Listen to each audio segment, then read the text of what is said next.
Rytas Itėjos mieste ir važiuosime į greičio ruožą. Šiandien mūsų laukia šiek tiek daugiau nei 200 km, iš kurių 128 specialaus ruožo. Tikime smagiai praleisti laiką, o svarbiausia atgroti kelias minutės nuo priekyje esančio varžovo.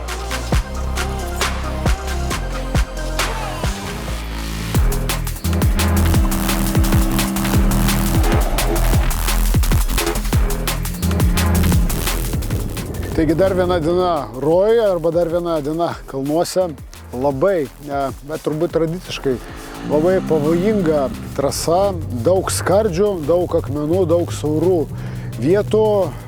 Tikrai džiaugiuosi būdamas finiše ir džiaugiuosi, kad keturratis sveikas kaip ir aš. Ir rezultatas visai neblogas. Panašu, kad mūsų konkurentas išties yra labai stiprus. Jisai pabėgo šiek tiek į priekį, bet ralis dar net neįpusėjo.